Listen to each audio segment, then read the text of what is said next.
Just dance is the mirrors the social history of American people, reflecting ethnic influences, historic events, and natural changes. Just dance has been greatly influenced by social dance and popular music. Ang jazz dance daw po ay sumasalamin sa kasaysayan ng lipunan ng mga Amerikano na nagpapakita ng mga impluensyang etniko, mga pangyayari sa kasaysayan at mga natural na pagbabago. Ito po ay pinasikat ng mga sikat na banda noong 1930s and 1940s. Nabuo ang jazz dance at binago ng mga Amerikano at European ang estilo nito noong 19th and early 20th century. Jazz dance is an umbrella term that can refer to several related dance styles. All of them are connected via common roots, name, tap, ballet, jazz music, and African American rhythms and dance. Ang jazz dance po ay magkakaugnay o kombinasyon ng ilang mga kilala nating sayaw tulad ng tap, ballet, jazz music, at mga ritmo at sayaw ng African American. Also, ang termo ng jazz dance po ay ginagamit upang ilarawan ang isang stage dance. Ang father of theatrical jazz dance naman po ay si Jack Cole, na binansagang scary dancer. He was blind in his one eye. Ang jazz dance ay nabuo sa kultura ng Afrika at Amerika. Hanggang 1950, nang iba ang meaning ng jazz dance. Nakilala din ito bilang tap dance. At ngayon, ang jazz dance ay marami ng style na tinuturo sa iba't ibang school at kahit sa ibang lugar o bansa.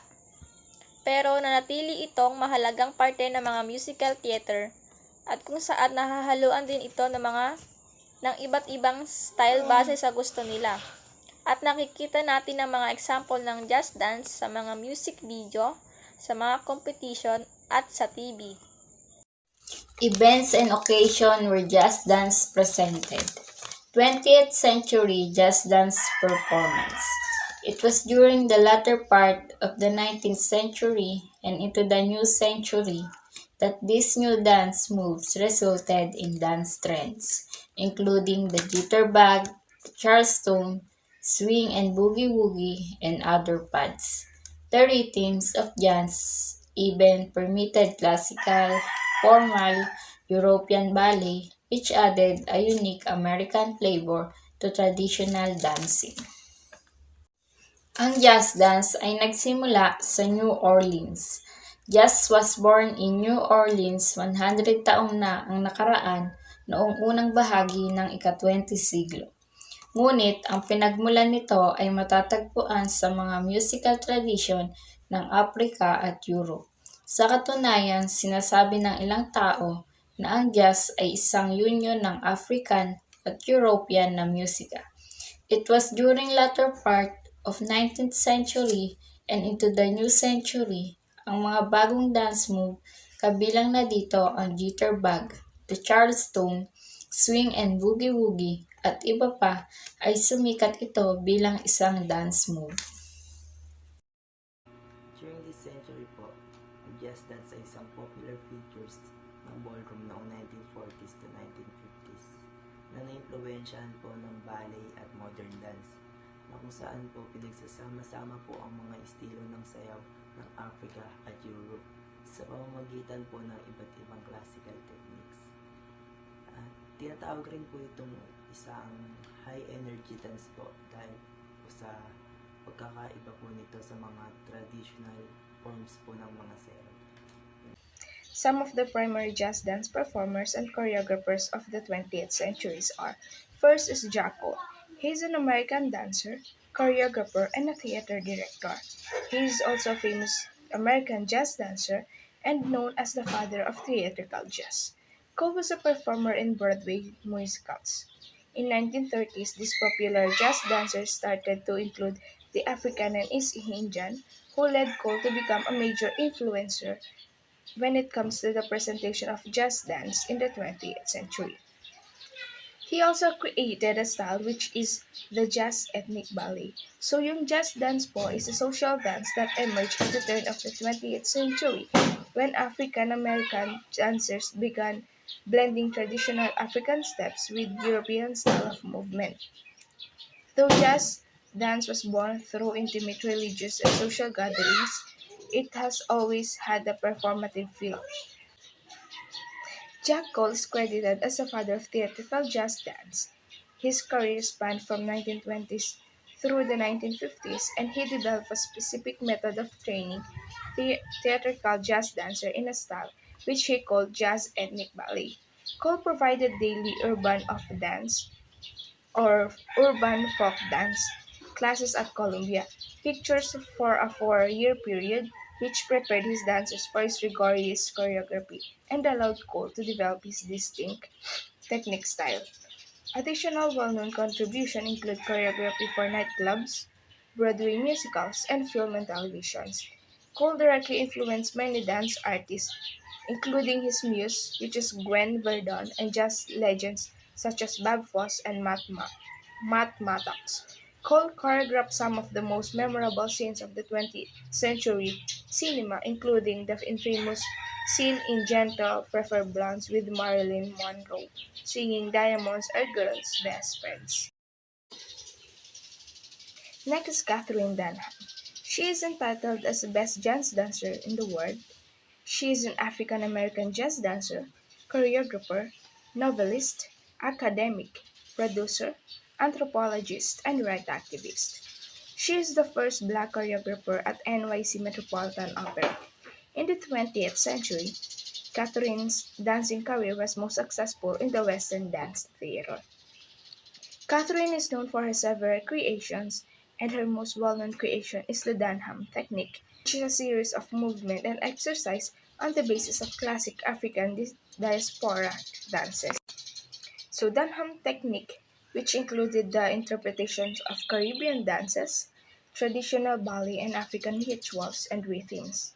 Her choreography showed the world that the African American heritage is beautiful and brought these Caribbean and African influences to a European dominated dance world. So yung African diaspora po is ito yung mga kadalasang sinasayo ng mga taga-Africa. Yung mga dance style nila is descendant of to the regions or yung kanilang mga traditional dances. Ang next naman po ay si Gus Giordano. Si Gus Giordano ay isang American jazz dancer, teacher, and choreographer. Siya ay nagpe-perform sa mga Broadway, theater, and television. Also, he is known for creating precise and clean dance moves. That's why he founded the Gus Giordano Dance School in 1953. Next is Bob Fosse or Robert Louis Fosse. Siya po ay isang American actor, choreographer, dancer, and film and stage director.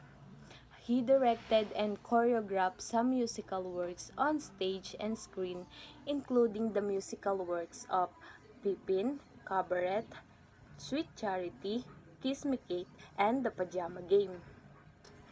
Bakit nga ba karaniwang pine-perform ang jazz dance sa mga Broadway or theater? Jazz dance by itself po ay kadalasang naka-include dito yung elements of storytelling, which is sa bawat sayaw or galaw ng katawan mo is may pinapahiwatig itong istorya or kwento. Here are some of the basic steps of jazz dance. First is pass the barre. A walking or running ballet step usually executed on the points of the toes. It's called pas de bourrée. So what is pas de bourrée? Pas de bourrée is a sideways step in which one foot crosses in front or behind the other. Today we're going to practice crossing in front. So just practice stepping to the side, crossing in front. Step to the side, cross in front. Step to the side, cross in front. Second is ball change. It's a dance move that consists of two steps, a partial weight transfer on the ball of a foot, followed by a step on the other foot. So the first step is to step on the ground with your right foot. The second step is to shift your body weight solely to the right foot, and afterwards step behind your right foot with the ball of your left foot. When you do that, lift your right foot. So now you're standing on your left foot only. Then change back to your right foot. Now I'm going to move to the left. So step to the left with your left foot. Shift your body weight solely to your left foot and step behind your left foot with the ball of your right foot.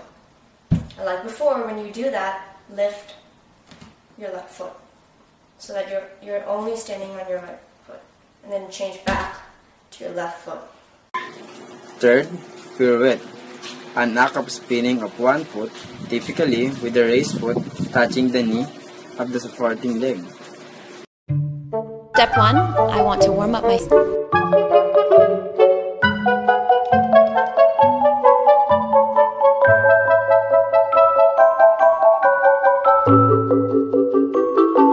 Step 2, you're going to prepare into fourth position. I like to have 80% of my weight on my front leg and 20% of my weight on my back leg. Step 3, you're going to releve onto your front leg while bringing your back leg into passe, and then bringing both of your arms into first position. Step 4. Pick a spot on the wall to look at while you're turning. This is called spotting. During your pirouette, you want to look at that spot and then move your head around to look at it again.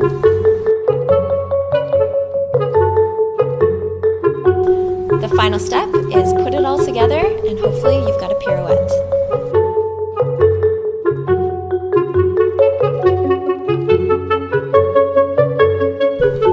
So next is jazz walk. What is jazz walk? Jazz walks are a stylish from a dance walking that use a tiptoeing step to turn the walk into a catstrap. Jazz walks are ways to transition from one movement to the next, or you can use them as statement dance move on their own. So how to do jazz walk? Walks. You're going to be in the position called forced arch. What that means is on your releve, so on your tippy toes, but then with a plie also. So what's happening is the arch of your foot is being forced over, forced arch. So keeping that position the whole time, you step out to the side, then you cross in front. Step out, cross in front. Same thing going in.